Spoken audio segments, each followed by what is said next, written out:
Ma'am జనరల్‌గానే ఏదైనా గానీ పిల్లలకి వామిటింగ్స్ అవుతున్నాయనుకోండి, లేదా వామిటింగ్స్, మోషన్స్ ఇలా అవుతూ ఉంటే అంటే యాహ్! దానికేమైనా కౌంట్ ఉంటుందా? ఇన్ని అయ్యాక డాక్టర్ దగ్గరికి తీసుకెళ్ళాలి. సో, సీరియస్ ప్రాబ్లమ్ ఇది అని ఏమన్నా ఉంటుందా? Very valid and beautiful question. ఎందుకంటే మీరనేది మా భాషలో మేము రెడ్ ఫ్లాగ్ అంటాం. అంటే రెడ్ ఫ్లాగ్ ఏంటి? వాంతి చేసిన ప్రతిసారి పరిగెత్తుకుంటా హాస్పిటల్‌కి వెళ్ళాలా? లూజ్ మోషన్స్ 1, 2 అవ్వగానే భయపడాలా? Not needed. కానీ ఎప్పుడు అలా జరుగుతుంది అని అంటే వాంతులు కంటిన్యూస్‌గా మనం ఫుడ్ కొన్నిసార్లు అసలు ఫుడ్ పెట్టక్కర్లేదు. స్పాంటేనియస్‌గా వామిట్ చేస్తూ ఉంటారు. అలాంటి 2, 3 అవ్వగానే you have to go to the hospital. Food తిన్నప్పుడే వాంతి చేస్తున్నారు. బిలో 2 years వాళ్ళు 2, 3 వాంతుల తర్వాత కూడా డీహైడ్రేట్ అయ్యే అవకాశం ఉంటుంది. బిలో 6 months వాళ్ళు ఇంకా తొందరగా. సో పెద్ద పెద్ద వాంతులు 2, 3, 4 అవ్వగానే you have to get alert. ఎందుకు ఇట్లా చేస్తోంది? తిన్నదంతా కక్కుతుంటే. సో కొద్దిగా పాలు తాగే పిల్లలు ఉంటారు. బిలో 3 months, బిలో 6 months వాళ్ళు తల్లిపాలు తాగుతూ ఉంటారు. వీళ్ళు పాలు తాగి బర్ప్ చేసేటప్పుడు కొద్దిగా కక్కుతారు. కొంతమంది వెల్ ఫెడ్ బేబీస్ ఉంటారు. ఆల్మోస్ట్ తాగిన ప్రతిసారి కాస్త కోస్త రిగర్జిటేట్ చేస్తారు. So that is normal. But ఇట్లా విపరీతంగా వాంతులు చేయటం, 3 పెద్ద పెద్ద వాంతులు చాలు 3 month old, 6 month oldకి డిహైడ్రేషన్ వైపు నడవటానికి. సో మరి థంబ్ రూల్ ఏంటి అని అంటే యూరిన్ పోయటం తగ్గించేస్తారు. That is not a good sign. And పర్టికులర్గా ఎక్కువగా వాంతులైనప్పుడు, ఎక్కువగా విరోచనాలు అయినప్పుడు 2 మేజర్ థింగ్స్ మనకి ఇంపార్టెంట్ రెడ్ ఫ్లాగ్స్ ఏంటంటే డీహైడ్రేట్ అవ్వగానే మన రక్తం పల్చగా నార్మల్గా ఫ్లోయిగా ఉండేది గడ్డగట్టుకునే అవకాశం ఉంటుంది. సో గడ్డగట్టడం అనేది కొంతమందికి severe diarrhoea, severe loose motions అయినప్పుడు తలలో పారే రక్తం గడ్డగడితే ఫిట్స్, సీరియస్ బ్లడ్ క్లాట్స్ వస్తాయి. సో అది ఒక ఎక్స్ట్రీమ్. ఇలాంటి కేసెస్ మేము యూజువల్లీ గవర్నమెంట్ హాస్పిటల్స్లో చూసేవాళ్ళం ట్రైనింగ్లో. 1 or maybe 1 or 2 చూసి ఉండొచ్చు నేను ఈ 20 yearsలో ఇన్ ద ప్రైవేట్ ప్రాక్టీస్. ఎందుకంటే తొందరగా తీసుకొస్తారు. సో ఈ రెండింటికి మధ్య డిఫరెన్స్ ఏంటంటే అలర్ట్ అయ్యి మెడికల్ హెల్ప్ తీసుకునే time is extremely important. So ఇప్పుడు ఇంకా ఆన్లైన్ కన్సల్ట్స్ కూడా వచ్చినాయి. సో మీకు ఏమాత్రం అనుమానం ఉన్నా కానీ talk to your doctor online. ఇప్పుడు మాలాంటి వాళ్ళు కూడా సీనియర్ డాక్టర్స్ కూడా we are all available online, WhatsApps and all these things. So red flags ఏంటని చెప్తాం. పిల్లడి ఫేస్ చూడగానే డీహైడ్రేట్ అవుతున్నాడా, డిఫరెంట్ సిక్ లుక్ ఉందా అనేది తెలిసిపోతుంది. ఇది ఇంపార్టెంట్. రెండోది విపరీతమైన వాంతులు, విరోచనాలు అయినప్పుడు ఒకటి బ్రెయిన్ నేను చెప్పింది, రెండోది కిడ్నీస్. మనకి బాడీలో ద్రవ పదార్థాలు తగ్గిపోగానే కిడ్నీకి కావాల్సింది ఏంటి, దాని ఫంక్షనింగ్కి కావాల్సింది ఫ్లూయిడ్, రక్తం మంచిగా వెళ్తూ ఉండాలి, దాంట్లో నుంచి మలినాలు తీసుకుంటూ ఉండాలి, మిగతాది యూరిన్ బయటకు పాస్ చేస్తూ ఉంటుంది, మనకు కావాల్సినవి ఉంచేస్తుంది, మిగతాది యూరిన్ ప్రొడ్యూస్ చేస్తుంది. ఎప్పుడైతే ఫ్లూయిడ్ కంటెంట్ తగ్గిపోతుందో, సీరియస్గా ఫ్లూయిడ్ డెఫిసిట్ అంటే పైనుంచి పోతున్నాయి లేదంటే కింద నుంచి విరోచనాలు పోతున్నాయి, అప్పుడు యూరిన్ ఫార్మేషన్ తగ్గిపోతుంది. సివియర్గా తగ్గిపోయినప్పుడు కిడ్నీ షట్ డౌన్ అవుతుంది. సో ఇది కూడా ఇంపార్టెంట్. ఇన్ఫ్యాక్ట్ స్మాల్ బేబీస్, ఇప్పుడు రాబోయేది వేసంకాలం, బ్రెస్ట్ ఫెడ్ బేబీస్ కూడా ఇప్పుడే డెలివరీ అయిన వాళ్ళు ఉంటారు. ఇప్పుడు నిన్న మొన్న డెలివరీ అయిన వాళ్ళకి కూడా మేము పర్టికులర్గా ఇది చెప్పాం. ఓన్లీ బ్రెస్ట్ ఫీడ్ ఇచ్చి ఒక 3.5 kilo బేబీ ఉంటుంది, ఫస్ట్ టైం మదర్ ఉంటుంది, ఆవిడికి కంప్లీట్గా ఒక 3.5 kilo అంటే గుడ్ వెయిట్ బేబీకి సరిపడా పాలు ఫస్ట్ 3 daysలోనే ఫస్ట్ టైం మదర్కి సెక్రెట్ చేసే అవకాశం చాలా తక్కువ. అన్లెస్ పర్ఫెక్ట్గా లాక్టేషన్ ఎస్టాబ్లిష్ అయితే ఎవ్రీ 5 minutes మీద పడుకోబెట్టుకొని ఆ సకింగ్ చేపిస్తే తప్ప. సో ఇలాంటి వాళ్ళకి అంటే తెలిసి తెలియక ఎక్స్క్లూజివ్ బ్రెస్ట్ ఫీడ్ చేయాలని చెప్పి ఏమీ ఇవ్వకుండా అట్లా అని వీళ్ళు సెక్రెట్ చేయరు, ఫ్రీక్వెంట్గా ఫీడ్ చేయరు. ఇలాంటి బేబీస్కి డీహైడ్రేట్ అయ్యి సోడియం లెవెల్స్ పెరిగి సీరియస్ బ్రెయిన్ అండ్ కిడ్నీ ఇంజరీస్తో వచ్చిన వాళ్ళు ఉన్నారు. So I'm just warning. అంటే నేను ఏ చెప్పినా తీవ్రంగా విపరీతంగా చెప్తున్నానని కాదు, రెడ్ ఫ్లాగ్స్ తెలిస్తే కేర్ఫుల్గా ఉంటారు. సో అవసరం అయితే అట్లా వెరీ న్యూ బోర్న్ బేబీస్కి మీ డాక్టర్ సలహాతో అవసరమైతే కాస్త ఎక్స్ట్రా ఫీడ్ చేయాలి. సమ్మర్ మంత్స్లో ఇమ్మీడియట్గా న్యూ బోర్న్ అంటే ఫస్ట్ 1 weekలో 1 వీక్ తర్వాత ఎస్టాబ్లిష్ అయిపోతుంది ఆల్మోస్ట్ అందరికి. And second time third time mothers కి అసలు ప్రాబ్లం ఉండదు, ఎక్కువ సెక్రెట్ చేస్తూ ఉంటారు.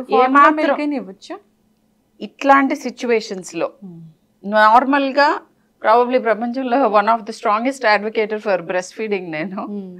ఇది చాలా ఇంటర్వ్యూస్ లో చెప్పాను. నేను పర్సనల్ గా I breast fed my babies both of them together for 6 years. So it's I mean the ideal is 2 babies అంటే లైక్ 4 years. బట్ ఓకే, అప్పుడు ఇంకా నేను చదువుకుంటున్నాను, ఐ డోంట్ నో వాళ్ళని ఎట్లా ఆపాలని తెలియక it continued. So anyways, so breast feeding is the best food and breast feeding ఏ చెయ్యాలి, no doubt. But special situations కొన్ని ఉంటాయి, ఎందుకంటే రాబోయే సమ్మర్ కాబట్టి I just wanted to warn. So again coming back to it, complete గా breast fed babies usual గా first 6 months లో ఓన్లీ బ్రెస్ట్ ఫీడ్ చేస్తా అంటే ఇన్ఫెక్షన్స్ వచ్చే అవకాశం తక్కువ. కానీ కొంతమందికి ఫస్ట్ మంత్ లోనే కౌ మిల్క్ ప్రోటీన్ ఎలర్జీస్ అని ఉంటాయి. బ్రెస్ట్ ఫెడ్ బేబీస్ ఏంటి, కౌ మిల్క్ ప్రోటీన్ ఎలర్జీ ఏంటి, అసలు కౌ మిల్క్ ఇవ్వట్లేదు కదా. మదర్ తాగే మిల్క్ ప్రోడక్ట్స్, యూజ్ చేసే మిల్క్ ప్రోడక్ట్స్ లో కూడా కౌ మిల్క్ ప్రోటీన్ ఉండి అది బ్రెస్ట్ మిల్క్ లోంచి పాస్ అయ్యి బేబీకి ఇబ్బందులు కాజ్ చేయవచ్చు. ఆర్ ఇప్పుడు చెప్పినట్టుగా formula is made from cow and buffalo milk, దాంతో అవ్వచ్చు. డైరెక్ట్ గా కొంతమంది కౌ బఫ్లో మిల్క్ పడుతూ ఉంటారు బిలో 1 year. సో ఇలా ఏదైనా కూడా ఫుడ్ ఇంటాలరెన్స్, అది food allergies, milk protein allergies లేదా sugar allergies, milk sugar allergies, ఇట్లా ఉన్నా కూడా విపరీతమైన వాంతులు రావచ్చు. ఆర్ కొన్నిసార్లు హైజీన్ సరిగ్గా ఉండదు, బ్రెస్ట్ ఫెడ్ అయ్యి ఉండొచ్చు, మదర్ హైజీన్ సరిగ్గా లేదనుకోండి, లేదా ఐ మీన్ సో ఇలా జరిగినప్పుడు కూడా కొన్నిసార్లు ఇన్ఫెక్షన్స్. క్లీన్ చేసి మాత్రమే బ్రెస్ట్ ఫీడ్ చేయాలి. నార్మల్ వాటర్ అంటే if you are bathing twice a day పెద్దగా అక్కర్లేదు, మదర్ ఫ్లోరా అంతా బాగానే ఉంటుంది. విపరీతమైన చెమటలు పట్టేసి ఆవిడ చాలా మాన్యువల్ లేబర్ చేసి చాలా పనులు చేసేసి ఆవిడైతే కనుక you better just clean the breast, అంతే. సింపుల్ వాటర్తో, డోంట్ ఓవర్గా క్లీన్ చేయక్కర్లేదు. So that is it. చేతులు కడుక్కోవటం మనం ఏదన్నా పని చేసినప్పుడు, ఎందుకంటే బేబీని హోల్డ్ చేస్తారు, బేబీ ముద్దులు పెడతారు, బేబీని ముట్టుకుంటారు, ఇవన్నీ చెయ్యాలి. ఐ మీన్ బాండింగ్ ఉండాలి, బట్ హైజీన్ మెయింటైన్ చేయాలి. So again coming back to వాంతులు during, so first below 2 years ఉన్న పిల్లలకి వాంతులు విరోచనాలు కొంచెం ఎక్కువగా అనిపిస్తే, డీలా పడిపోతున్నట్టుగా జ్వరంతో పాటు వస్తూ, లేదా రక్తపు వాంతుల రక్తం వస్తే of course that's an emergency. Motions లో రక్తం వచ్చినా కూడా it is important with in the next couple of hours or 24 hours you have to see the doctor దగ్గరికి వెళ్ళాలి. So and very high temperatures వస్తున్నా కానీ ఇవన్నీ యూజువల్గా విపరీతమైన కడుపులో నొప్పి, అలల్లాడిపోతారు. సో అలా జరిగితే కనుక ఈ ఫీచర్స్ ఏమున్నా కానీ తొందరగా డాక్టర్ దగ్గరికి వెళ్ళాలి. అది బిలో 2 years అవ్వచ్చు, కొంచెం పెద్దవాళ్ళు కూడా అవ్వచ్చు.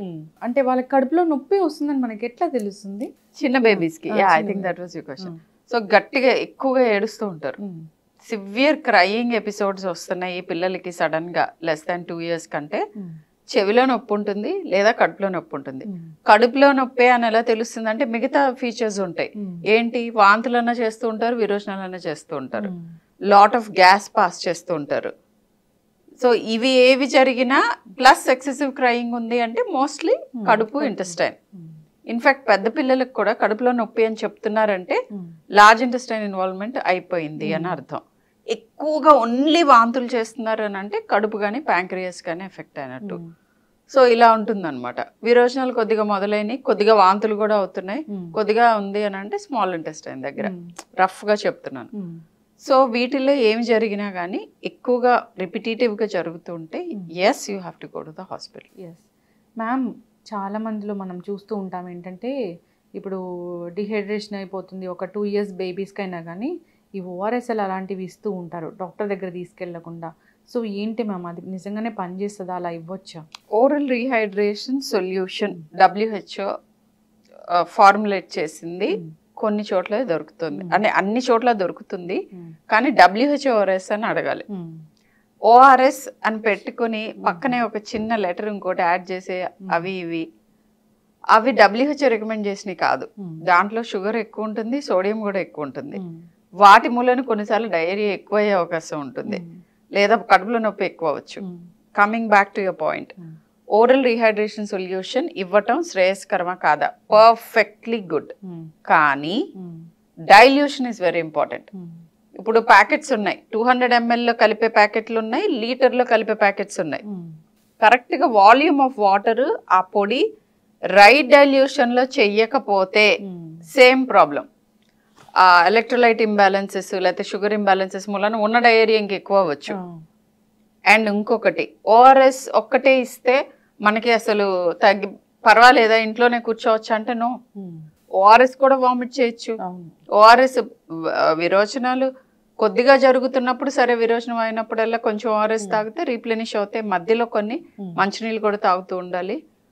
ఇలా చేస్తే లూజ్ మోషన్స్ మరీ ఎక్కువగా లేకుండా యూరిన్ పాస్ చేస్తూ ఉంటే నేను చెప్పిన మిగతా రెడ్ ఫ్లాగ్స్ అంటే బ్లడ్ లేదు, యాక్టివిటీ బాగానే ఉంది, టూ మచ్ అబ్డామిన్ పెయిన్ లేదు, yes 1 or 2 days you can do that.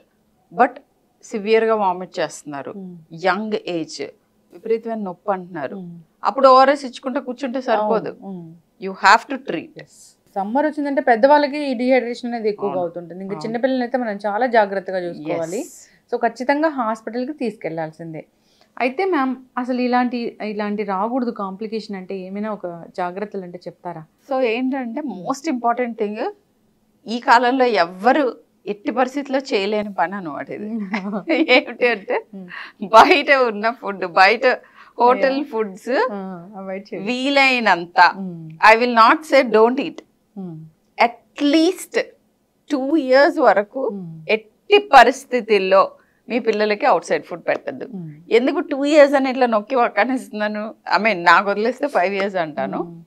At least అని అంటే ఈ ఫస్ట్ 2 to 5 years మధ్యలో మన జీర్ణ కోసం కానీ శ్వాస కోసం వాట్ ఎవర్ ఏదైనా కూడా ఇంటెస్టైన్స్ పాపం వాటి ఇమ్యూనిటీ అవి డెవలప్ చేసుకుంటూ ఉంటాయి, నేర్చుకుంటూ ఉంటాయి how to guard myself అని.